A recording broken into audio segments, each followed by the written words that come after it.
she answered readily. "He came home late at night and snored. I heard him when I got up at 5. Then he dressed himself in his oldest uniform and went out. Service, I suppose." "Service! Not a bit of it!" cried Lieutenant D'Hubert. "Learn, my child, that he went out so early to fight a duel with a civilian." She heard the news without a quiver of her dark eyelashes. It was very obvious that the actions of Lieutenant Feraud were generally above criticism. She only looked up for a moment in mute surprise, and Lieutenant D'Hubert concluded from this absence of emotion that she must have seen Lieutenant Feraud since the morning. He looked around the room. "Come," he insisted, with confidential familiarity. "He's perhaps somewhere in the house now?" She shook her head.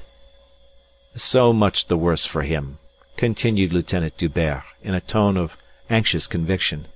"But he has been home this morning." This time the pretty maid nodded slightly.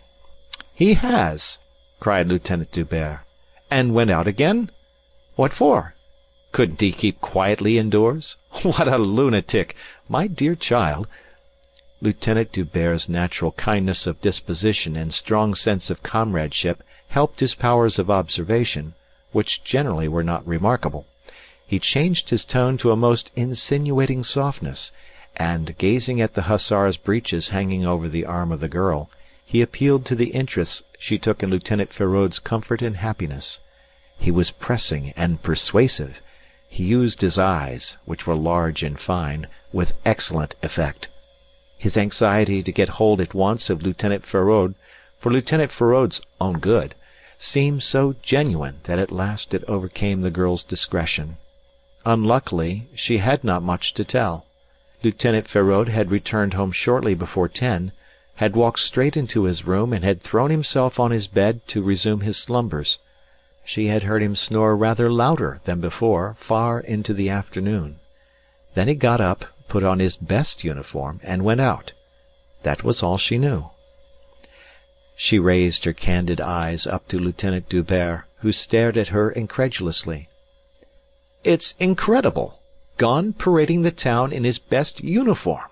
My dear child, don't you know that he ran that civilian through this morning? Clean through as you spit a hair!" She accepted this gruesome intelligence without any signs of distress, but she pressed her lips together thoughtfully. "He isn't parading the town," she remarked in a low tone. "Far from it." "The civilian's family is making an awful row," continued Lieutenant D'Hubert, pursuing his train of thought. "And the general is very angry. It's one of the best families in the town.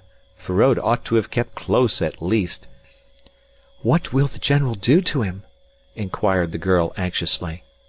"He won't have his head cut off, to be sure," answered Lieutenant D'Hubert. "But his conduct is positively indecent. He's making no end of trouble for himself by this sort of bravado." "But he isn't parading the town," the maid murmured again.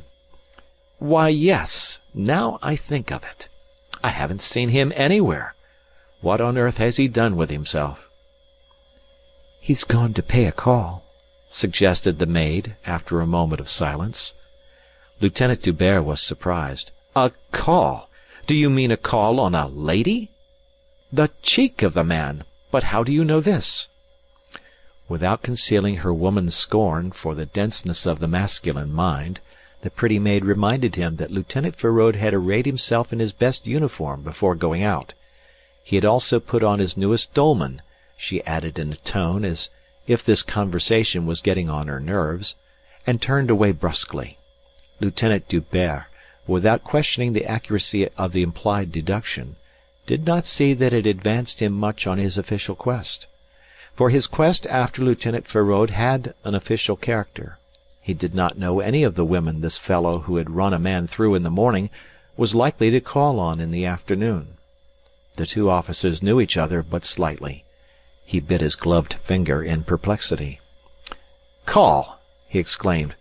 "Call on the devil!" The girl, with her back to him and folding the hussar's breeches on a chair, said with a vexed little laugh, "Oh, no, on Madame de Lyon." Lieutenant D'Hubert whistled softly. Madame de Lyon, the wife of a high official.